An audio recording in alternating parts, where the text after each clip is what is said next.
অনেক করেছি, অনেক টাইম ওয়েস্ট করেছি। তো আজকে আমি বুঝতে পারছি যে এই সময়গুলোর মূল্য কতটা। কারণ যেই সময়গুলো চলে যায় তো সেই সময়গুলো আমরা আর ফিরে পাবো না। এটা সবাই জানি।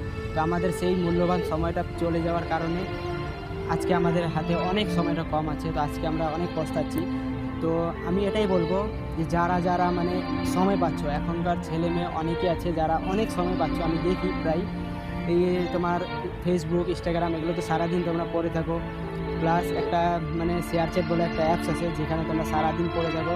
১ ঘন্টা, ২ ঘন্টা, ৩ ঘন্টা মানে সারাটা দিন সেখানে তোমরা চ্যাটিং করো, বুলেটের মধ্যে মানে ভয়েস করো, মানে আড্ডাবাজি করো। আর এরকম ছেলেরা আছে যারা রিচার্জ করে সেই বুলেটের মধ্যে গিফট করে এটা ওটা, মানে মেয়ে পটানোর জন্য। তো যা হোক মেয়ে তো পটিয়ে নেয় ১-২ মাস, ৩ মাস, ৪ মাস, ৫ মাস পর্যন্ত তাদের রিলেশন থাকে। তারপরে শেষে কী হয় তারপর কী হয় ব্রেকআপ হয়ে যায় তাদের। তখন কী হয় না তারা এদিকে হলো না এদিকে হলো। শুধু নিজের জীবনটা নষ্ট করলো। তারপর তাদের মানে জীবনের মধ্যে শুধু অন্ধকার আর অন্ধকার।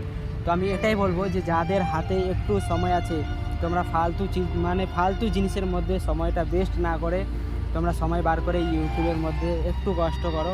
সত্যি বলছি তোমরা পরবর্তীতে অনেক কিছু হাসিল করতে পারবে। আর এখন যদি তোমরা এই সময়টাকে নষ্ট করো তো পরে তোমরা এই সময়টার কিমত বুঝতে পারবে। কারণ এই সময়টা পরে আর তোমরা ফিরে পাবে না।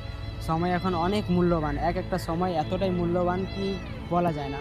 কারণ আগে আমরা যে সময়টা পেতাম সেই সময়ে আমরা আড্ডাবাজি করে এটা ওটা করে আমরা সময়টাকে কাটিয়ে দিলাম। আর এখনকার সময়ে আমরা সেই সময়টা খুঁজে পাই না। আমাদের কাছে সেই সময়টা নেই যে আমরা নিজের লাইফটাকে একটু চেঞ্জ করব। সেই সময়টা আর পাই না।